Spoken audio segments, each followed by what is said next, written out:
공자가 제자들과 함께 먼 길을 가게 됩니다. 가는 도중에 준비했던 양식이 다 떨어졌습니다. 채소만 먹게 됩니다. 일주일을 채소만 먹으면서 버팁니다. 지쳤습니다. 어느 마을에서 잠시 쉬어 가기로 했습니다. 그 사이에 공자가 잠깐 잠이 들었습니다. 그동안에 제자 중에 안회가 몰래 빠져나가 쌀을 구해와서 밥을 지었습니다. 밥이 다 될 무렵에 공자가 잠에서 깨어났습니다. 공자는 코끝 스치는 밥 냄새에 밖을 내다봅니다.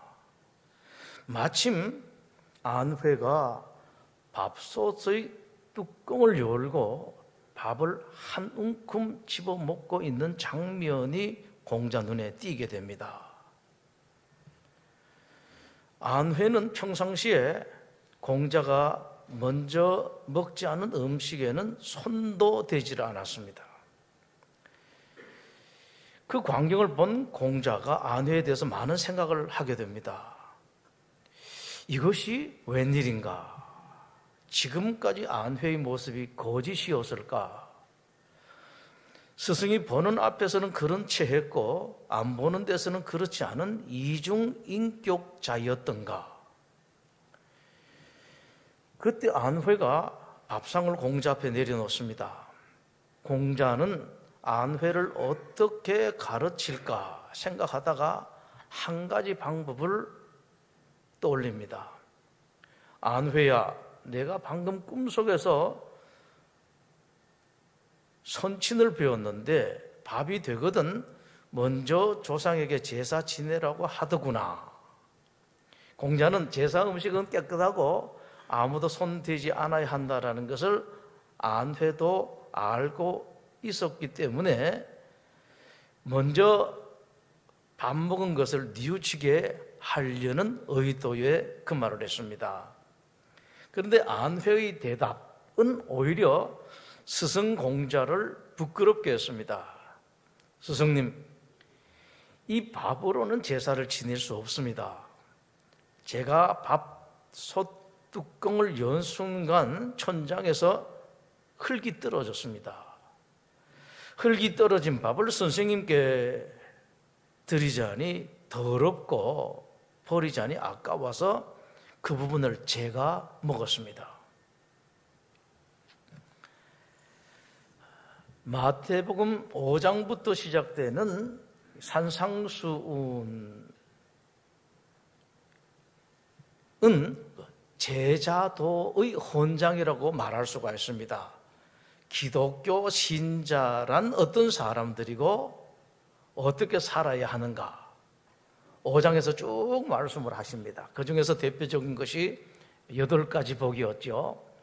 이어서 6장에서 아주 중요한 제자도 하나를 말씀을 하십니다. 하나님 앞에 살아라. 기독교인들은, 예수님의 제자들은 하나님 앞에 살아가는 사람들이다 라는 제자도를 말씀을 하십니다. 1절에 사람에게 보이려고 그들 앞에서 너희 의를 행하지 않도록 주의하라. 그리하지 아니하면 하늘에 계신 너희 아버지께 상을 받지 못하느니라. 그러니까 사람들을 의식하고 사람들 앞에 살아가는 것이 아니라 하나님을 의식하고 하나님 앞에 살아가라라는 그런 말씀이십니다. 4절, 내 구제함을 은밀하게 하라. 은밀한 중에 보시는 너희 아버지께서 갚으실 것이다. 하나님 앞에서 하나님 눈을 의식하고 살아라라는 말씀입니다. 모든 사람에게는 다른 사람을 의식하는 경향이 있습니다.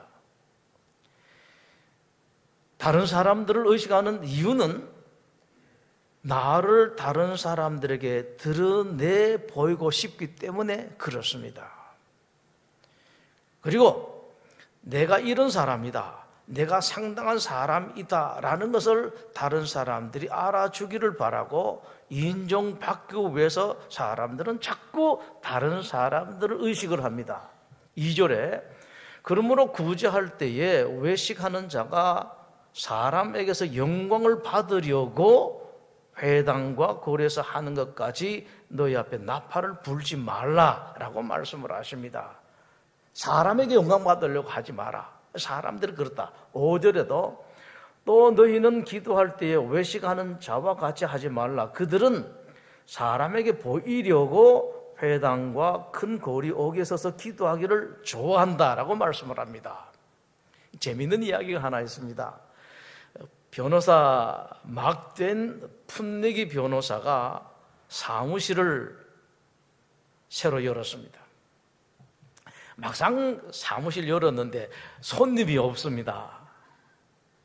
그러다가 마침 손님 한 분이 문을 열고 들어섰습니다.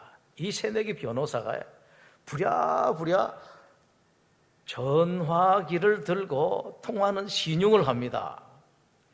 죄송합니다만 제가 맡은 사건이 너무 많아서 이번에 부탁하신 그 일은 제가 맡지를 못하겠습니다. 수화기를 내려놓으면서 아주 근엄한 목소리로 문을 열고 들어온 사람에게 입을 열었습니다. 저 손님 무슨 사건으로 오셨습니까? 들어온 손님이요 아주 민망한 듯이 한동안 머뭇거립니다. 그러다가 입을 열었습니다. 저 사실은 전화국에서 나왔습니다. 선생님께서 신청하신 전화를 연결시켜 드리려고 나왔습니다. 사람들은 늘 다른 사람을 의식을 하죠. 내가 이런 사람이다. 보이기를 좋아하고 다른 사람들이 그렇게 생각해 주면 그걸 좋아합니다. 사람을 의식하는 경향은 사실 인간의 본능적인 경향입니다. 모든 사람들이 다 그렇습니다. 어떤 사람들은 좀 덜 그럴 뿐이지 모든 사람들이 다 그렇습니다. 어느 정도 사람을 의식하는가 하면은 하나님의 사람이라고 하는 기독교인들까지도 그렇습니다. 기독교인들이라면 당연히 하나님을 의식해야 될 텐데 어느 정도 된다는 기독교인들조차도 하나님보다 사람을 더 의식을 합니다. 그리고 칭찬도 그렇습니다. 아무 쓸데없는 칭찬, 사람들이 하는 칭찬은 한번 그냥 지나가고 말죠. 그런데 그런 칭찬 받으려고요. 하나님 칭찬을 덜 의식합니다. 혹시 하나님께서 어떻게 나를 칭찬하실까 안 하실까 이거 생각하는 것보다도 아무 쓸데없는 다른 사람들이 지나가면서 나를 좋게 보는 그 아무런 의미가 없거든요. 그럼에도 불구하고 사람들은 그까지 생각하지는 않습니다. 우리 기독교인들은 적어도 하나님께서 나를 칭찬하신다. 그러면은 칭찬하는 것으로만 끝나지 아니하고 그 다음에 하나님께서 나에게 은혜를 베풀어 주시고 복을 주신다는 것까지도 알고 있습니다. 기독교인이라면 이것까지 믿죠. 그럼에도 불구하고 그 하나님의 칭찬을 덜 의식하고 사람들의 칭찬을 더 의식합니다. 이 정도까지라고요. 이것을 예수님께서 요한복음 5장에서 말씀을 하십니다. 너희가 서로 영광을 취하고 사람들에게 서로 영광을 받으려고 하고 칭찬받으려고 하고 유일하신 하나님께로부터 오는 영광을 구하지 아니한다. 이런 말씀을 할 정도입니다. 모든 기독교인들은 누구든지 이 일에 있어서 두 가지의 길 중에 하나를 가게 됩니다. 기독교 신자답게 하나님을 의식하든지 아니면은 기독교 신자라고 하면서 하나님보다 사람을 더 의식하든지 이 둘 중에 하나가요. 이 자리에 잠깐 여러분 스스로 한번 생각해 보시죠. 나는 어떤 경향인가? 특히 남자분들은 좀 미안한 소리지만은 여성보다도 이게 훨씬 더 강합니다. 성경 여러 곳에 하나님을 의식했는지 사람을 의식했는지 분명하게 드러나는 경우가 있습니다. 대표적인 경우 몇 가지를 봅니다. 먼저는 이스라엘의 초대왕 사울입니다. 이 사울이 아무것도 아닐 때 하나님의 각별한 사랑을 받습니다. 왕으로 선택받을 때도 성경은 말합니다. 이 사울이 왕이 될 만한 그런 사람인 것은 아니었다. 그럼에도 불구하고 하나님께서 사울을 왕으로 선택하신다고요. 아주 각별한 선택이죠. 왕이 되었습니다. 왕 노릇 제대로 하기 어려우니까 하나님께서 사울로 하여금 왕 노릇 제대로 할 수 있도록 여러 가지로 도와줬습니다. 하나님 참 사랑을 많이 해주셨습니다. 이런 사울이었었습니다. 그런데 이 사울이 왕이 된 지 불과 몇 년이 되지를 않아서 하나님을 의식하지 않기를 시작합니다. 사람만 의식을 해요. 사람에게 잘 보이려고, 사람들에게 인정받으려고 합니다. 하나님께서 여러 차례 경고를 합니다. 그래서는 안 된다. 그럼에도 불구하고 사울은 계속해서 하나님을 의식하지 않습니다. 그저 사람만 생각해요. 하나님께서 내가 저 사람을 계속해서 쓸 수가 있겠는가 마지막으로 테스트하기로 작정을 하십니다. 이렇게 말씀을 하시죠. 이제 아말렉이라는 나라와 전쟁을 하게 될 것이다. 너는 틀림없이 그 전쟁에서 승리할 것이다. 그런데 내가 너에게 하나 명령하는 것이 있다. 전쟁에서 승리하게 되면은 적장을 비롯해서 모든 것을 다 전멸시키라. 내가 너에게 엄하게 하는 명령이다라고 하나님께서 사울에게 말씀을 하십니다. 전쟁을 합니다. 그럼 당연하게 승리를 하죠. 그런데 사울이 하나님의 그 엄한 명령에 순종하지를 않습니다. 이뿐만이 아닙니다. 그 뒤에 하나님께서 보시고 너무 화가 나셔서 사울에게 나는 이제 너를 버렸다라고 말씀을 하십니다. 자, 여러분 잘 아십시오. 하나님께서 버렸다라고 말씀을 하실 때는 아직 안 버린 거예요. 아직 기회가 있습니다. 지금이라도 돌아오너라. 이제부터 정신 차리고 사람 의식을 그만하고 하나님을 의식하라는 그런 말씀인데 사울이 여기에 대해서 어떻게 반응하는지 성경은 이렇게 말씀을 합니다. 하나님께서 사울을 버렸다라는 그런 말씀을 전하러 간 하나님의 종을 붙들고 사정사정을 합니다. 그런데 어떤 사정을 하는 거 아닙니까? 내가 지금까지는 큰 실수를 하고 참 못난 사람이었습니다만 이제부터는 제대로 할 테니까 한 번만 용서해 주십시오. 이런 사정을 하는 것이 아니었었습니다. 어떤 사정을 하는 거 아닙니까? 내가 비록 하나님께 죄를 지었습니다만은 하나님의 종이신 당신이 나와 함께 나라의 장로들과 백성들 앞에 가셔서 내가 하나님으로부터 버림받은 사람이 아니다 라는 것, 나를 좀 높여주셔서 하나님의 사랑받고 있는 사람이다 라는 그런 영광을 나에게 좀 돌려주십시오 라고 이렇게 부탁을 하게 됩니다. 참 안 되죠. 참 딱합니다, 여러분. 그게 뭐라고? 그 인간의 가장 기본적인 본능 뛰어넘어야 되는데 하나님의 사람 중에서 하나님의 각별한 사랑을 받은 이스라엘 왕이었음에도 불구하고 끝내 하나님을 의식하지를 않습니다. 이 사울의 뒤를 이어서 이스라엘 두 번째 왕이 된 다윗의 경우는 이와 정반대였습니다. 다윗은 왕 사울에게 또 쫓겨다닙니다. 죽을 고비를 여러 차례 넘깁니다. 그러다가 우연하게 천재일우의 기회를 갖게 됩니다.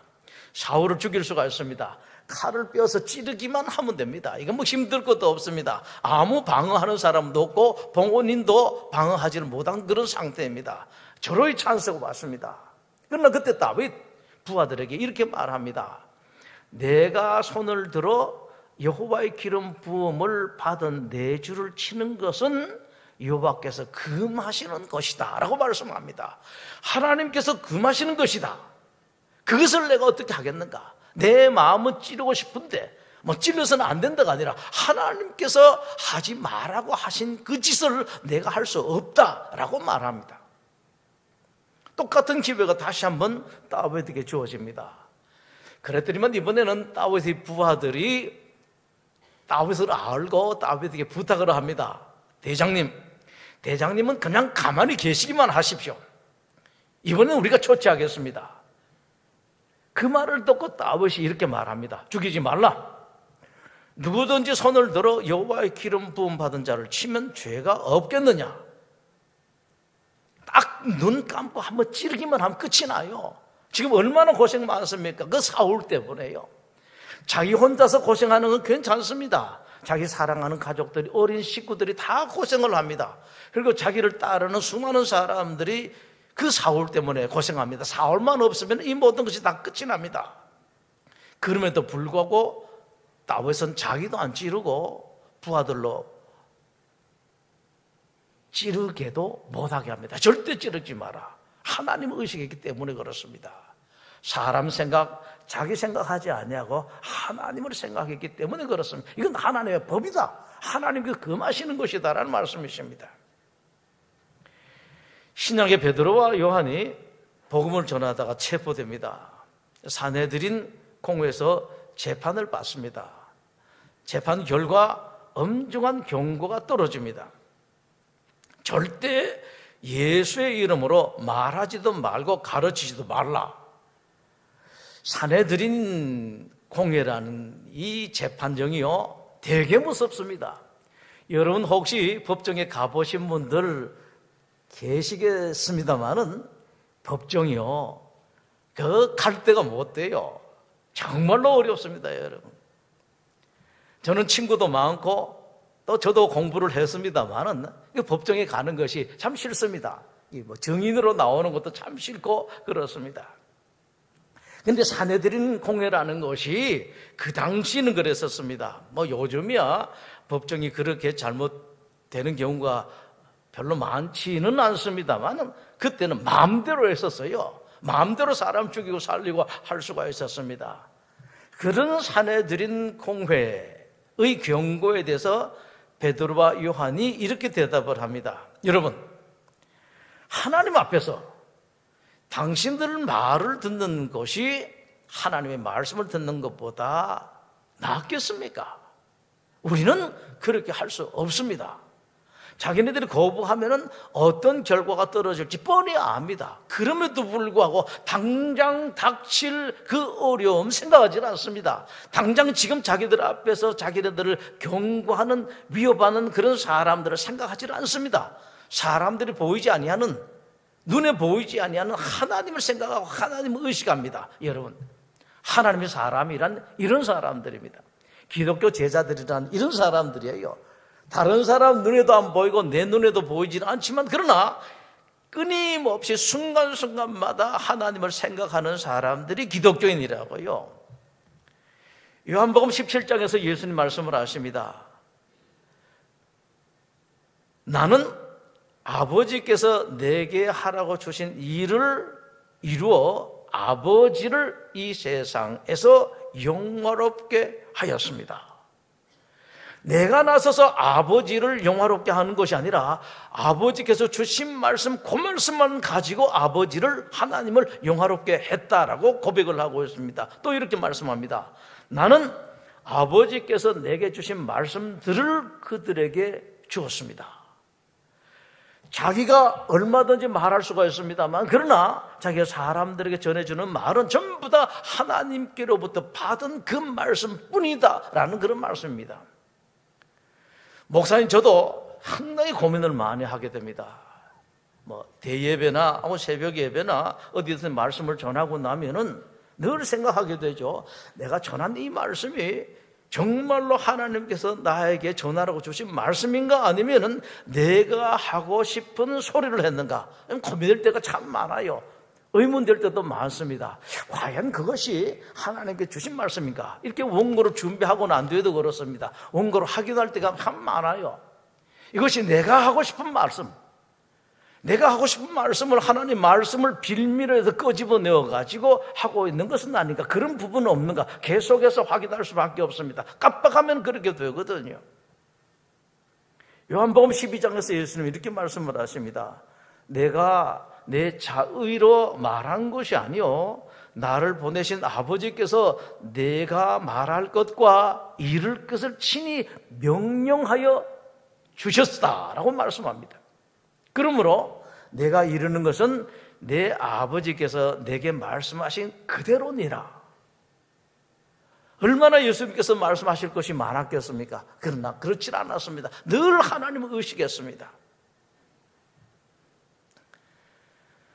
예수님은 언제나 하나님을 의식했습니다. 말씀도 그렇고 일도 그렇고 오로지 하나님 뜻대로 하셨습니다. 자, 여러분, 우리 스승, 우리의 신으로 따르는 우리 주님 예수님이 그러셨다면은 그 예수님을 따르는 제자들인 우리는 얼마나 더 그렇게 해야 되겠습니까? 끊임없이 하나님을 의식해야 되는 것이, 끊임없이 하나님 앞에 살아가야 하는 것이 사람들 앞에 살아가는 것이 아니라 예수님 앞에 살아가야 하는 사람들이 기독교 신자들이고 제자들입니다. 하나님은 항상 여러분들 보고 계십니다. 신자들을 보고 계세요. 시원찮은 신자들, 괜찮다는 신자들도 계속해서 보고 계십니다. 어떻게 말을 하는가, 어떻게 행동을 하는가, 어떤 모습을 갖추고 있는가. 지금도 그렇습니다. 여러분들 각각 이 자리에서 예배를 드립니다만은 여러분들 그것까지 의식할 줄 알았으면 좋겠습니다. 하나님께 지금 나를 보고 계신다. 내가 지금 어떤 자세로 예배를 드리고 있는지, 내 모습을 보고 내가 어떤 행동을 하는지, 그리고 내가 어떤 생각을 하는지, 이것까지도 하나님께서 다 보고 계십니다. 왜 보시는지 여러분 아십니까? 까닭이 있습니다. 누가복음 16장에서 예수님 말씀을 하십니다. 너희 마음을 하나님께서 아신다. 행동, 말, 모습뿐만 아니라 마음도 하나님께서 아신다라고 말씀을 하십니다. 시편 139편은 조금 더 구체적인 것이 있습니다. 우리 함께 보겠습니다. 구약 903면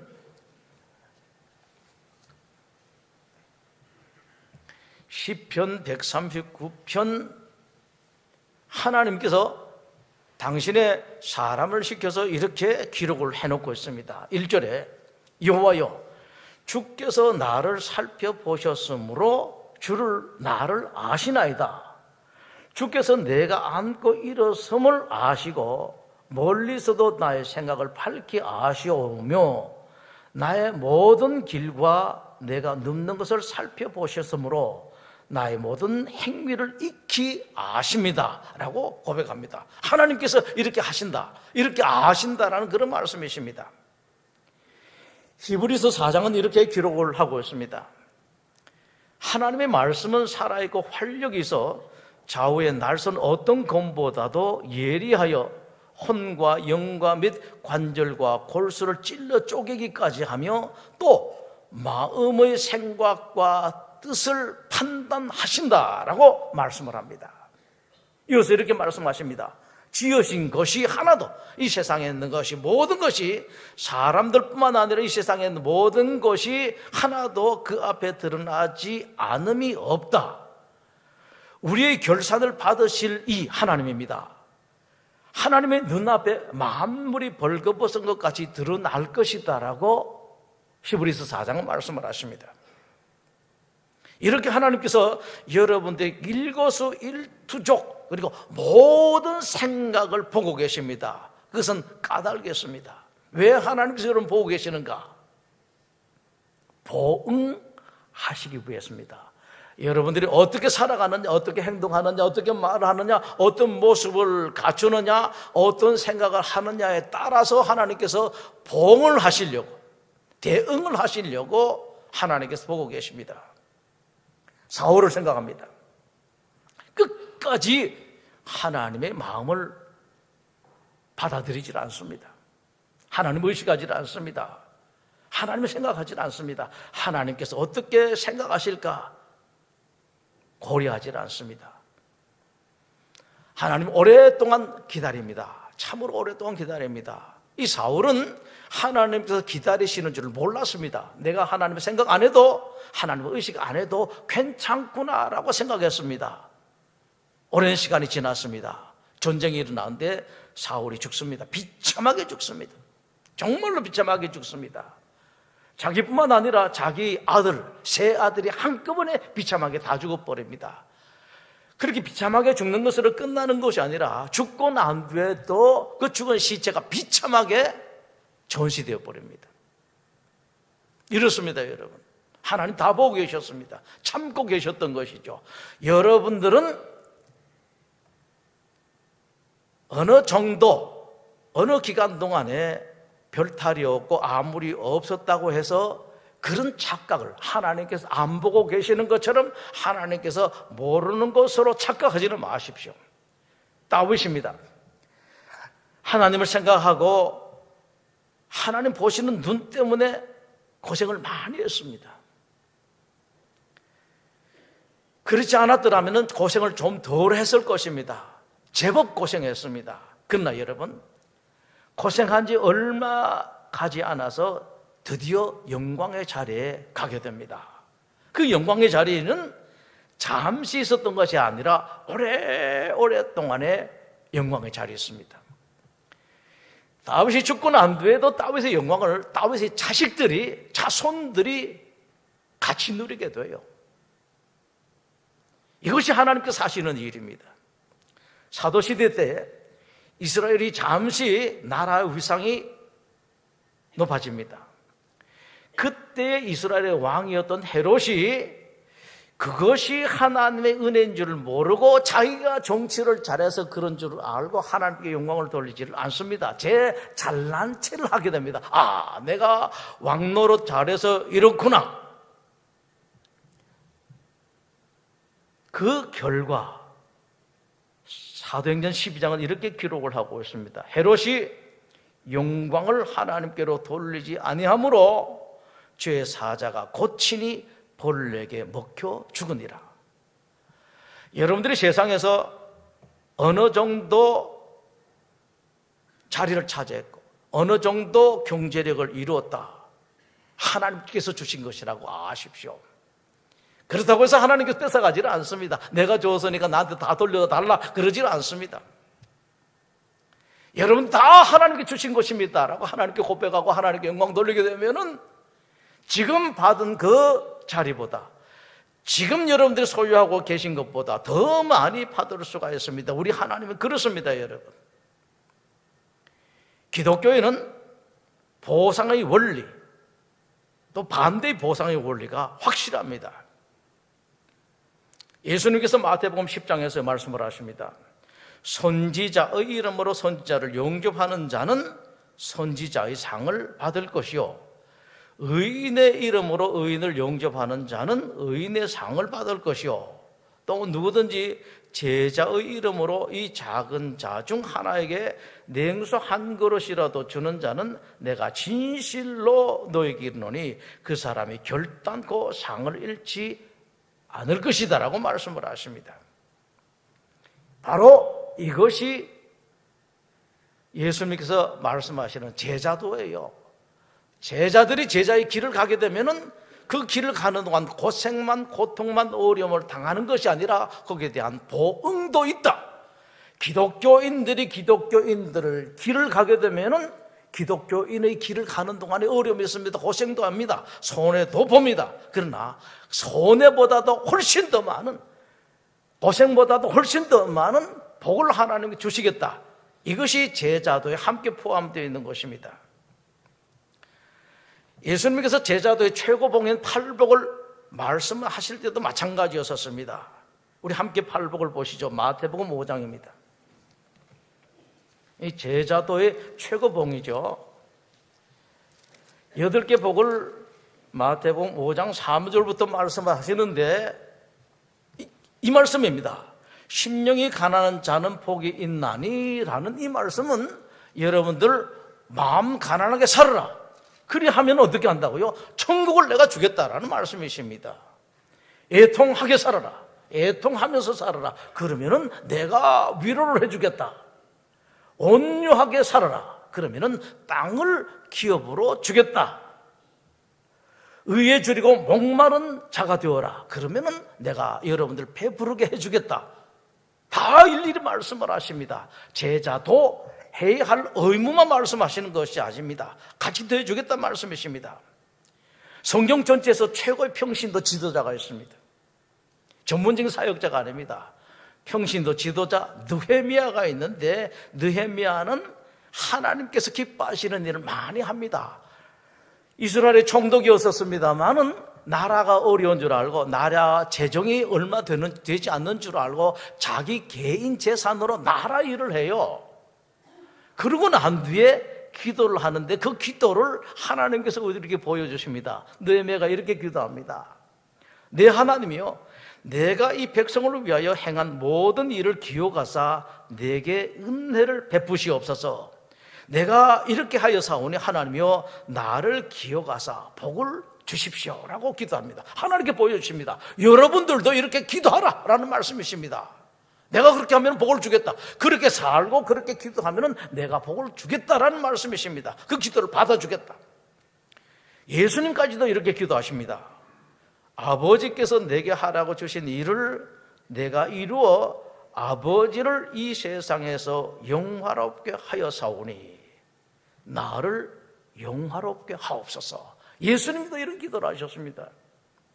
히브리서 11장은 이것을 명령어로 말씀을 하세요. 하나님께 나아가는 자는 반드시 자기를 찾는 자들에게 하나님께서 상 주시는 것을 알아야 한다, 알라는 말씀입니다. 여러분, 제자의 길이 쉽지가 않습니다. 험하기도 합니다. 고생도 있고 손해도 좀 봅니다. 그러나 여러분, 그것은 잠깐이고 조그만 것입니다. 계산 제대로 하십시오. 제대로 볼 줄 아십시오. 그리고 할 수만 있으면은 세상 사람들은 보지 못하는, 기독교인들 중에서도 보지 못하는 하나님을 볼 수 있는 눈을 가지는 여러분들이 되십시오. 그리고 그 하나님 앞에 사십시오. 하나님께서 여러분 사신 그대로 반드시 갚아주십니다. 기도하겠습니다. 하나님, 성도들로 하여금 살아계신 하나님, 온 땅을 감찰하시며 그 땅 중의 하나인 우리를 낱낱이 보고 계시는 하나님이신 것을 제대로 알고 그 하나님 앞에서 사는 사람들이 되게 하여 주시옵소서. 예수님 이름으로 기도드리옵나이다. 아멘.